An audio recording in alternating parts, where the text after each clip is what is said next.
Hello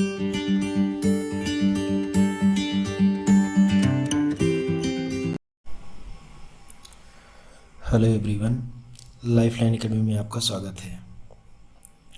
आज की इस वीडियो में हम पहले चैप्टर ठोस अवस्था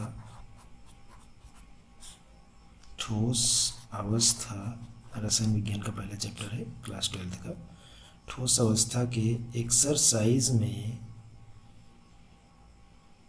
क्वेश्चन नंबर 11 से आगे के क्वेश्चंस को सॉल्व करेंगे। ठीक, 11 से आगे। इसके पहले के जो क्वेश्चंस हैं उसको हमने दो पार्ट में किया है।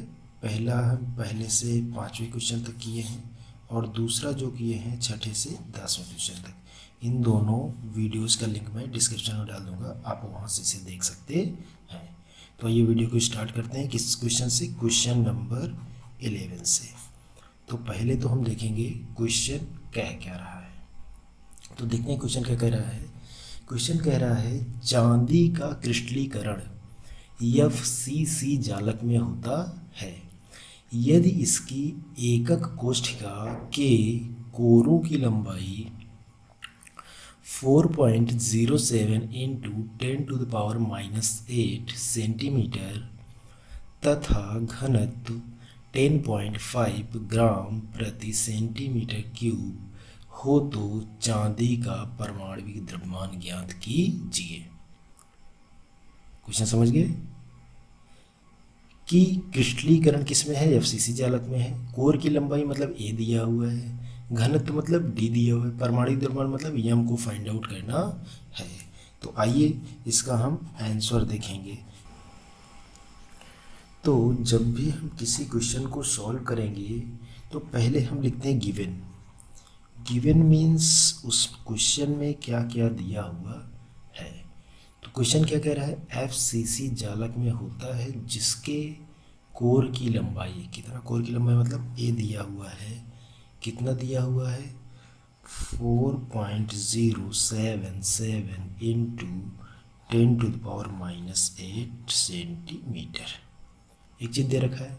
फिर इसका घनत्व, घनत्व मतलब D दिया हुआ है, D इज इक्वल टू क्या हो जाएगा 10.5 ग्राम प्रति सेंटीमीटर क्यूब। ठीक है, अब जालक कैसे कह रहा है FCC के लिए Z की वैल्यू कितनी होगी। आप समझिए, फलक केंद्रित है तो कॉर्नर से एक मिलते हैं, हर एक फलक से आधे मिलते हैं। टोटल कितने होते हैं, 6 फलक होते हैं, तो 6 फलक से 3 हो गया, कॉर्नर से 1, 3 1 4। तो Z की वैल्यू कितनी आ गई, 4 आ गई। और अवोगाद्रो संख्या हम लोग जानते हैं Na is equal to 6.022 into 10⁻23। अब फाइंड आउट क्या करना था हमें, ज्ञात क्या करना था, परमाणविक द्रव्यमान मतलब कि कैपिटल M फाइंड आउट करना है। अब क्वेश्चन का गिवन हमने लिख रखा है। अब हमें देखना है कि हमें फार्मूला कौन सा लगाना है।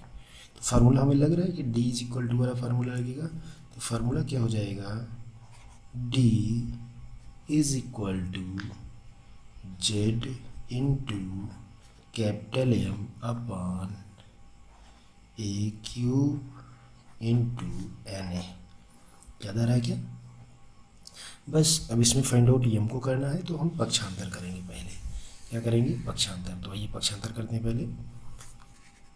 तो पक्षांतर कैसे करेंगे, इसको इधर रहने दें, बाकी सब एक साथ ले जाते हैं। M is equal to D। अब ये A क्यूब क्या है, डिवीजन में है, तो उधर जाकर क्या हो जाएगा, मल्टीप्लाई हो जाएगा। तो इंटू A क्यूब, ये भी डिवाइड है, इधर जाके मल्टीप्लाई हो जाएगा, इंटू Na डिवाइडेड बाई इधर Z जो था मल्टीप्लाई था, तो इधर आकर के क्या हो जाएगा, डिवाइड हो जाएगा। बस अब सब की वैल्यू को हमें रख देना है। D की वैल्यू अभी हमने ऊपर देखा, ऊपर D की वैल्यू क्या रखी हुई है, यहाँ देखिए D की वैल्यू है, देखते हैं इसमें सब हमें दिखाई दे रहा है फिलहाल। तो इसी में ऐसे ही देख लेंगे तो सही रहेगा। तो D की वैल्यू हमें कितना दिखाई दे रही है, 10.5। तो हम पहले क्या लिखेंगे, 10.5 इंटू A क्यूब ए की वैल्यू 4.077 इंटू 10⁻⁻8 पूरे का होल क्यूब है तो होल क्यूब कर देंगे, ठीक है, into N A 6.022 into 10⁻23 divided by Z की वैल्यू कितनी है 4 है, तो हम यहाँ क्या लिख देंगे 4। यहाँ तो कोई दिक्कत तो नहीं है, बस अब हम इसे सॉल्व कर लेंगे। तो ये देखते हैं कैसे सॉल्व किया जाएगा। 10.5 को हम ऐसे ही रहने देते हैं, 10.5 इंटू इसका क्यूब कीजिए 4.07 का, जो इसका हम जब क्यूब करेंगे क्यूब जो आएगा वो लगभग कितना आएगा 67.4।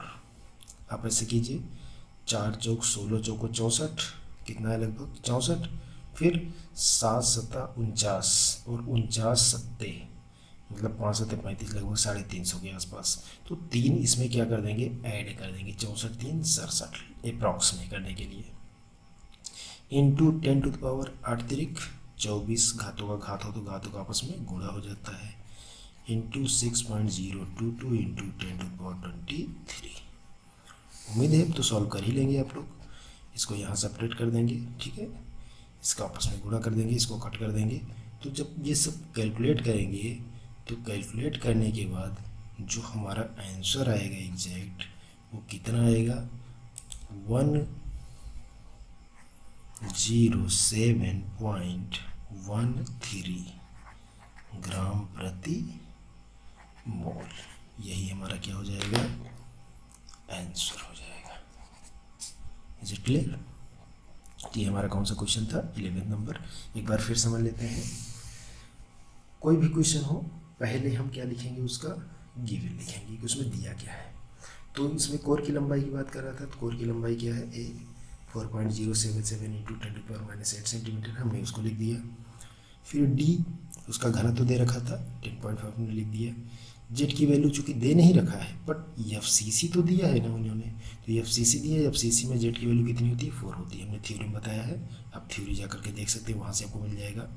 एवोगाद्रो नंबर 6.02 इंटू 10⁻23 इसको अब फाइंड आउट क्या करना है इसको हमने लिया। अगर हमने इतना लिख लिया ये समझ लीजिए हमारा क्वेश्चन लगभग सॉल्व हो गया, क्योंकि यही वैल्यू के हिसाब से हमें समझना होगा कि कौन सा फार्मूला हम पुट करेंगे। तो इसके हिसाब से हमें पता चला कि ये वाला फार्मूला हम पुट करेंगे, तो हमने फार्मूले को रख दिया। अब फार्मूला को रखने के बाद हम इसको क्या करेंगे पक्षांतर कर लेंगे। तो पक्षांतर हमने इसको किया तो यम को हम इधर ही रहने दिए, डी है इधर डिवीजन है तो इधर आके क्या हो गया मल्टीप्लाई हो गया, हमने मल्टीप्लाई कर दिया, ये भी मल्टीप्लाई हो गया, इसे मल्टीप्लाई कर दिया, और इधर मल्टीप्लाई है तो इधर आकर क्या हो गया डिवाइड हो गया। क्लियर है?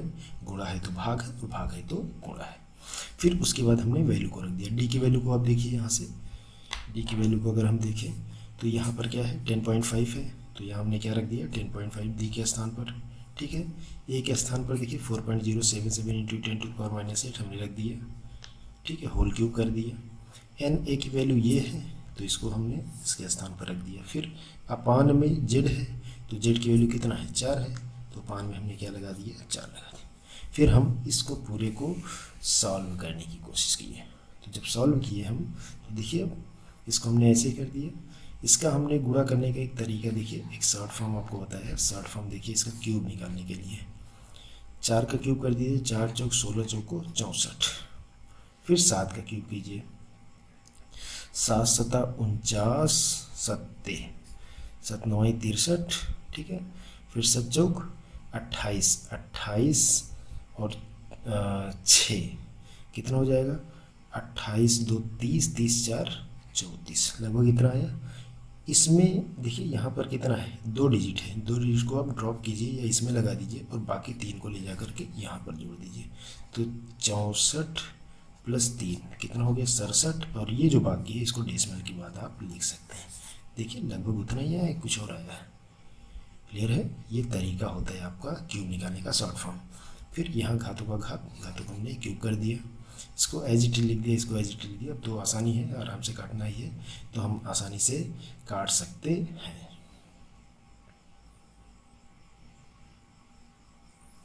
ठीक है, तो इसको हमने सॉल्व कर लिया काट पीट करके, हमारे पास ये आंसर आ गया। इस तरीके से हमारा ये था क्वेश्चन नंबर 11। क्लियर।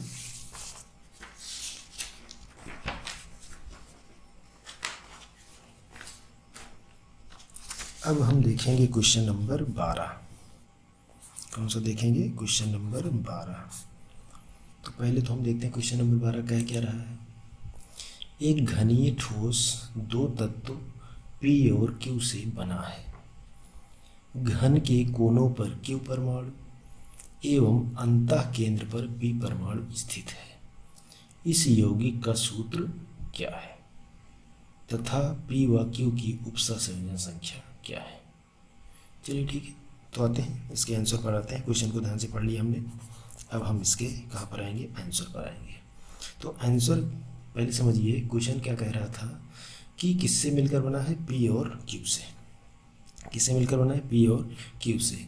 और क्या कह रहा है? घन के कोनों पर Q है। Q कहाँ है? Q है घन के कोनों पर। ठीक है, अब आप समझिए, एक कोने से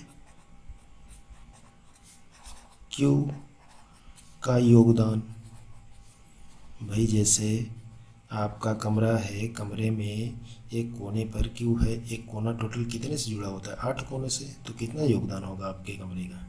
केवल 1/8 होगा। और आपके कमरे में कितने कोने हैं? जी 8 कोने हैं। तो 8 कोनों से योगदान कितना होगा? 1/8 गुणे में 8 बराबर कितना हो जाएगा? 1। तो Q की मात्रा कितनी आ गई? 1 आ गई। अब फिर क्या कह रहा था? P केंद्र पर स्थित है, तो P की मात्रा कितनी है? P की भी मात्रा कितनी है? 1, क्योंकि केंद्र पर तो एक ही होगा। तो अब आप बताइए, P अनुपात Q, ठीक है, P अनुपात Q का अनुपात क्या होगा? 1:1। तो सूत्र क्या हो जाएगा? अर्थात सूत्र ना, यही पूछ रहा था ना, सूत्र is equal to P Q, क्योंकि एक ही है तो एक तो लिखा नहीं जाता, तो सिंपल सूत्र क्या हो गया हमारा? पी क्यू हो गया। क्लियर हो गया। अब उसके बाद क्या कह रहा है?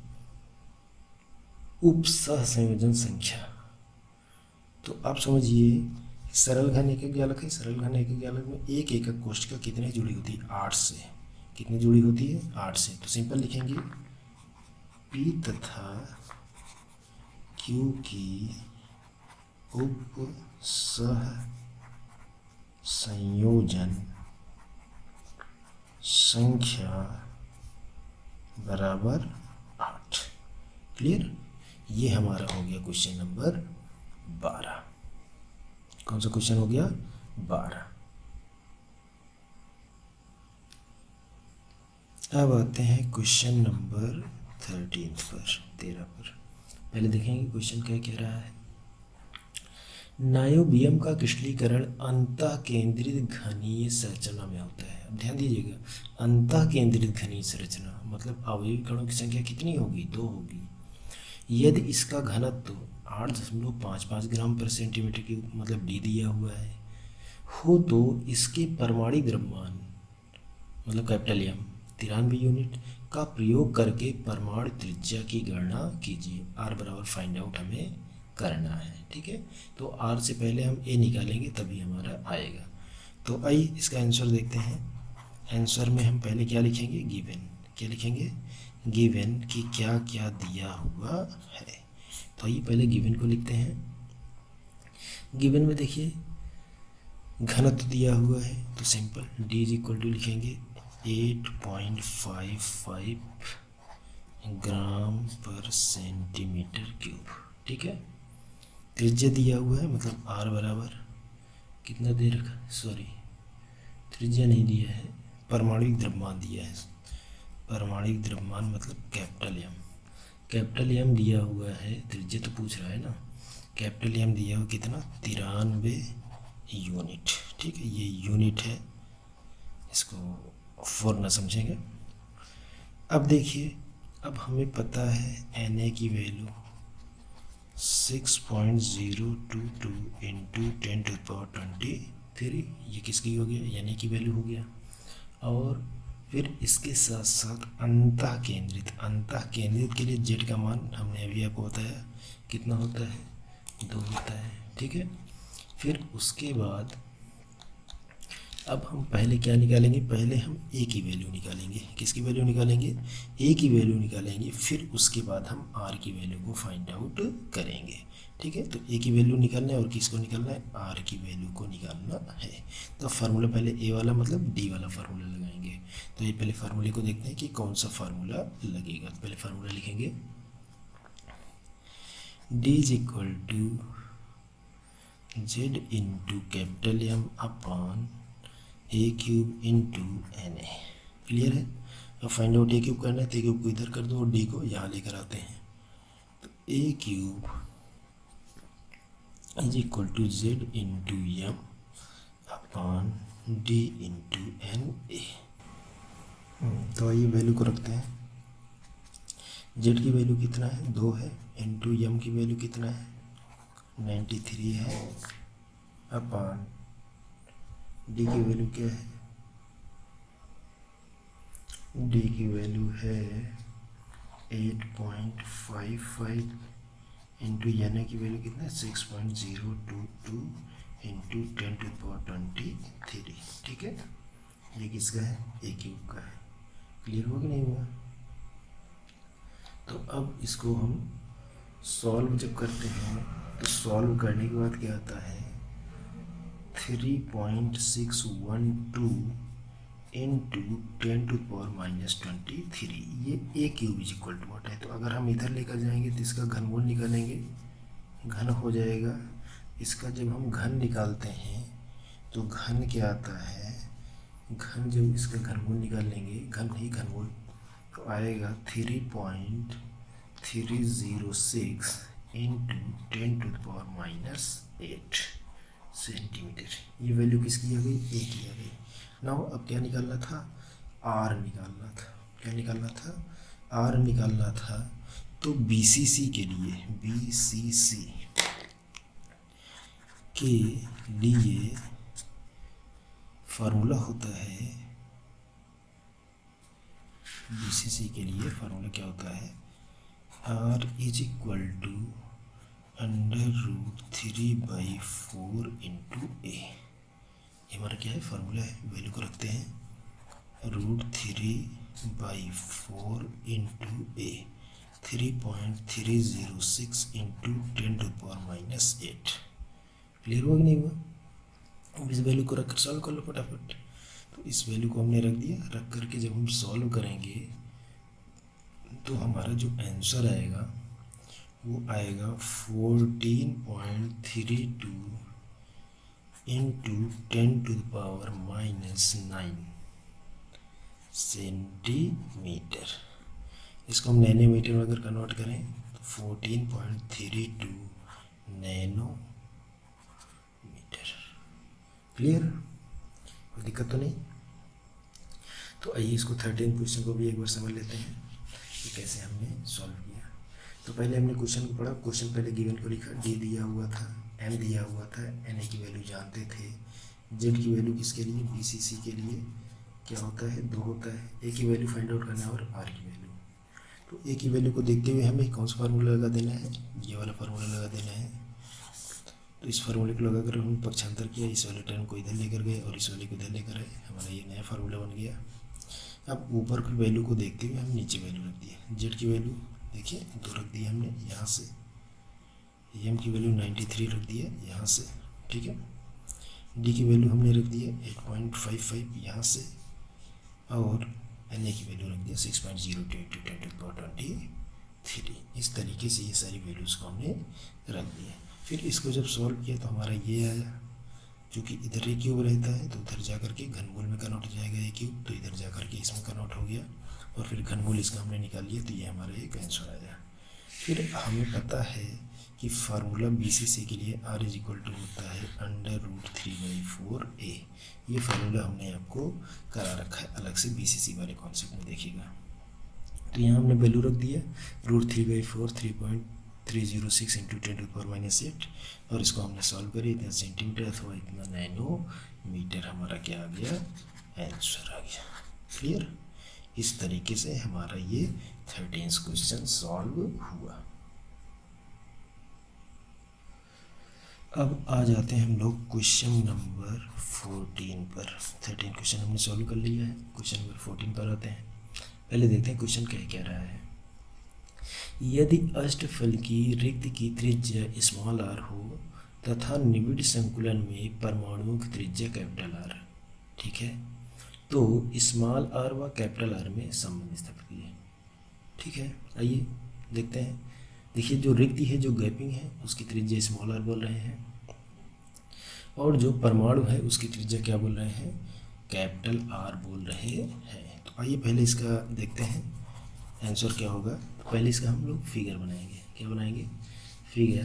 तो ये फिगर बनाते हैं और समझते हैं कि कैसे ये सॉल्व होगा। तो पहले अगर हम किसी घन को देखेंगे तो वो थोड़ा ऐसे दिखाई देगा। हम फ्रंट से देख रहे हैं तो हमें कुछ ऐसे दिखाई देगा। ठीक है, अब इसमें क्या है, हर एक कॉर्नर पर क्या होंगे, अवयवी कण होंगे। भाई इनका ये मोटाई लगभग सेम होगी, हम हाथ से बना रहे हैं, आप समझिएगा। ये भी होगा और ये भी, ये लगभग सेम साइज के होंगे। ठीक है, अब बीच में जो गैपिंग है यहाँ भी कोई न कोई अवयवी कण होगा। अब क्वेश्चन कह क्या रहा है कि जो ये परमाणु है, जो ये क्या है, परमाणु है, इनकी त्रिज्या है कैपिटल आर।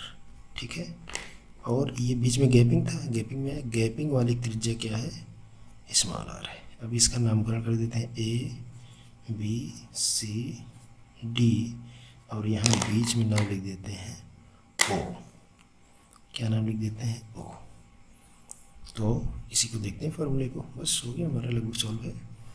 अब त्रिभुज, अब देखिए ये वाला एंगल 90 डिग्री बनेगा, केंद्र पर बन रहा है। तो त्रिभुज ए ओ डी, ए ओ डी में पाइथागोरस प्रमेय से, किससे, पाइथागोरस प्रमेय। ठीक है, आइए लगा देते हैं। ये कार्ड हो गया हमारा, ए डी का square is equal to O A का स्क्वायर प्लस ओ डी का स्क्वायर। यहाँ तो कोई दिक्कत तो नहीं है। अब यहाँ पर देखते हैं हम लोग, यहाँ पर देखिए कि ये भी आर है, ये भी आर है कि नहीं है। अब अकॉर्डिंग टू फिगर, चित्र के अनुसार आप देखो, ए डी वैल्यू 2r के बराबर है कि नहीं है। A D is equal to 2r, ठीक, comma O A is equal to क्या होगा, देखिए O A capital R plus small R. अब इसी प्रकार ओ डी भी यही होगा, तो बराबर क्या है, ओ डी। इस वैल्यू को हम इसमें पुट कर रहे हैं, तो ये देखते हैं क्या होगा। ए डी के स्थान पर क्या रखेंगे, 2r का होल स्क्वायर प्लस ओ ए के स्थान पर, सॉरी इज इक्वल टू है, ओ ए के स्थान पर capital R plus small are का होल का वर्ग, प्लस ओ डी के स्थान पर भी यही capital R plus small are का होल का वर्ग। कोई दिक्कत तो नहीं है। आइए अब इसके बाद देखते हैं ये क्या हो जाएगा, 2 कैपिटल आर का स्क्वायर इज इक्वल टू, इधर क्या हो जाएगा, 2 capital R plus small are का होल का वर्ग। दोनों तरफ का स्क्वायर रूट कर दो, लिखेंगे वर्ग मूल लेने पर। ठीक है, तो वर्गमूल ले लेते हैं तो क्या हो जाएगा, ये 2r हो जाएगा इज इक्वल टू, ये अंडर रूट हो जाएगा, और ये क्या हो जाएगा, capital R plus small r. कोई दिक्कत तो नहीं है, कोई दिक्कत नहीं है, चलिए ठीक है।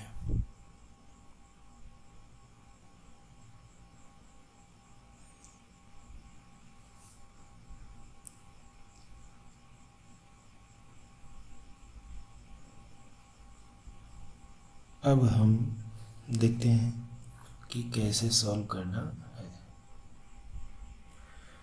अब अगर हम √2 से दोनों साइड में गुणा कर देते हैं तो देखिए क्या हो जाएगा, 2√2 r इज इक्वल टू, यहाँ 2 हो जाएगा r प्लस r, ठीक है। ये 2 से ये 2 क्या हो जाएगा, कैंसिल हो जाएगा।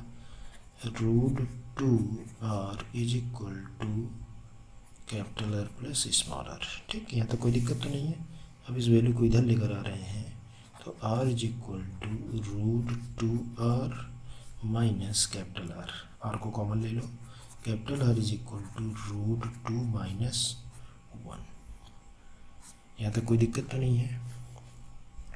अब √2 की वैल्यू को रख दो, इज इक्वल टू √2 की वैल्यू को रख रहे हैं 1.414 माइनस 1 इंटू कैपिटल R, घटा दो तो क्या आ गई value, R is equal to 0.414 R।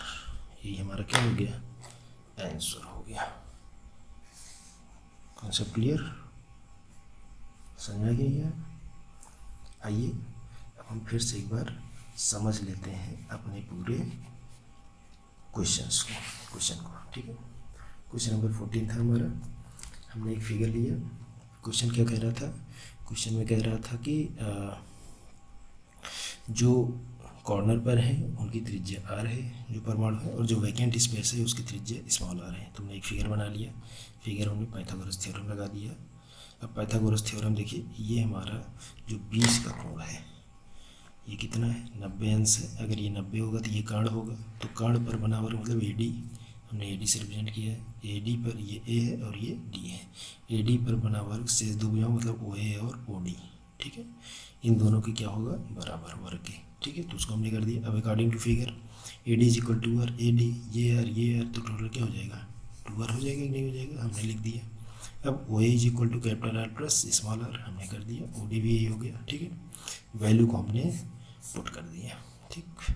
इसके स्थान पर ये, इसके स्थान पर ये और इसके स्थान पर ये, इन दोनों को जोड़ दिया, 2 आ गया, ठीक। और ये तो है ये। फिर इसके बाद हमने क्या किया, इनका वर्गमूल ले लिया। क्या किया, वर्गमूल ले लिया। वर्गमूल लेने पर 2R हो गया, यहाँ √2 हो गया और ये बचा। वर्गमूल होने पर मतलब जो स्क्वायर रहता है टर्म वो गायब हो जाता है, जो बाकी नॉर्मल टर्म रहता है उसमें वर्गमूल आ जाता है, आ गया। अब √2 से दोनों साइड हमने क्या कर दिया, गुणा कर दिया, तो √2 हो गया।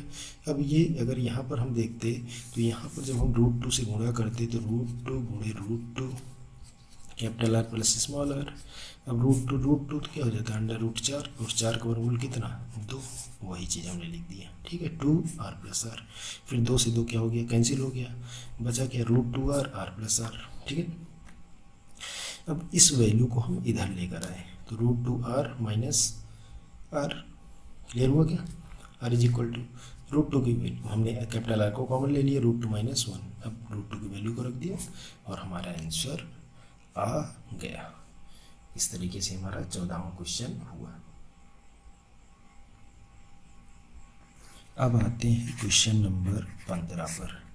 किस क्वेश्चन पर, 15 पर। तो देखते हैं क्वेश्चन क्या कह रहा है। तो पहले हम क्वेश्चन को देखेंगे।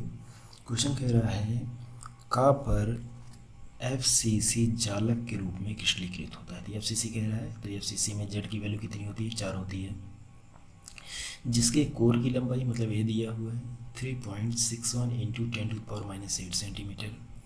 यह दर्शाइए कि गणना किए गए घनत्व का मान तथा मापे गए घनत्व मतलब 8.92 ग्राम पर सेंटीमीटर क्यूब में समानता है। मतलब घनत्व इसका निकालना है। तो आइए इसका आंसर देखते हैं। पहले हम गिवन लिखेंगे, फिर उसके आगे बात करेंगे। पहले हम आंसर हेडिंग डालते हैं, फिर हम क्या लिखेंगे, गिवन, ठीक है। तो गिवन में आइए देखते हैं क्या है।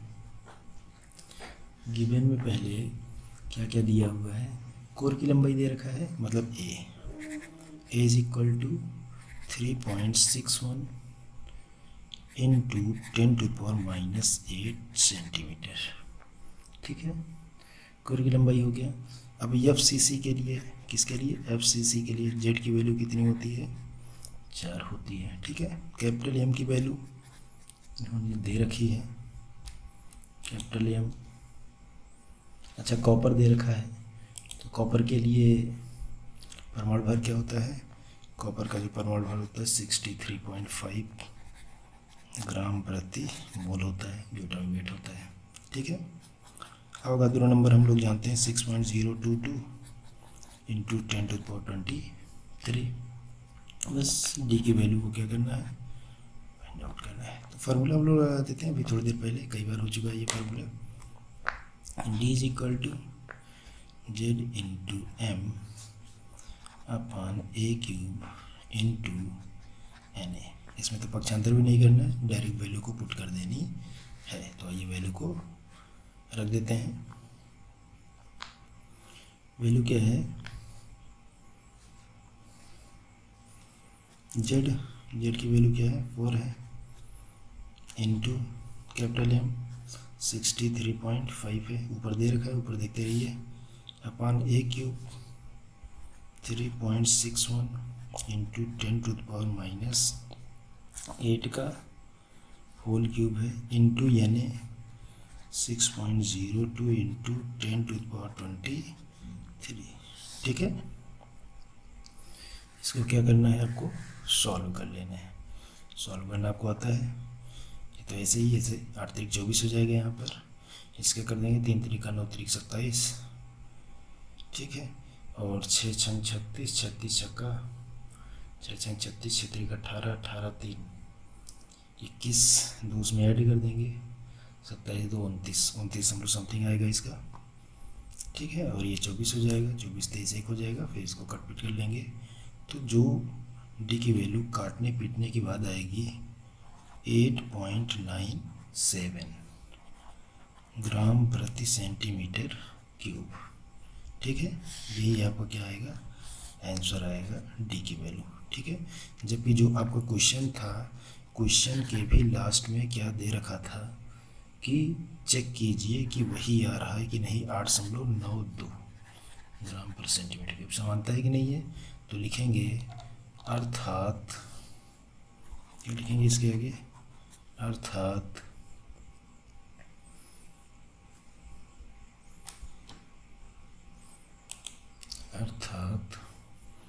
गणना किए गए मान तथा मापे गए मान में समानता है। क्या है? समानता है। क्लियर? इस तरीके से ये हमारा हो गया 15वां क्वेश्चन। तो आइए एक बार थोड़ा समझ लेते हैं फिर से कि क्या कह रहा था। तो क्वेश्चन को देखेंगे, क्वेश्चन को क्या कह रहा था? क्वेश्चन कह रहा था कि कोई क्रिस्टल है, उसका कोर की लंबाई इतना दे रखा है, जेड की वैल्यू एफसीसी के लिए 4 होती है, हमें पता है। कॉपर के लिए एटॉमिक वेट हम देख सकते हैं 63.5 होता है, यानी कि वैल्यू हमें पता है। ठीक है, और ये क्वेश्चन में ही डी की वैल्यू को दे रखा है, ये कह रहा है वेरीफाई करना है कि क्या यही आएगा या नहीं आएगा। तो हम लोग उसी को करने की कोशिश करेंगे। तो हमने फार्मूला लगा दिया, D is equal to Z into M upon A cube into N ए।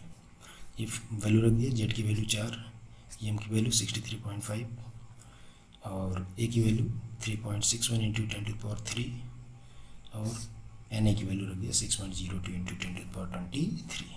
इसको हमने सॉल्व करिए, सॉल्व करने के बाद कितना आ गया? 8.97 आ गया। तो ये लगभग अप्रॉक्स में समान है कि नहीं है? ये 97 है, ये 92 है, तो लगभग में इक्वल है। तो वही उसके आगे हमने लिख दिया, अर्थात गणना किए गए मान तथा मापे गए मान में क्या है? समानता है। तो आज की वीडियो को यहीं समाप्त करते हैं। इसके आगे के क्वेश्चन को हम नेक्स्ट वीडियो में डिस्कस करेंगे। धन्यवाद।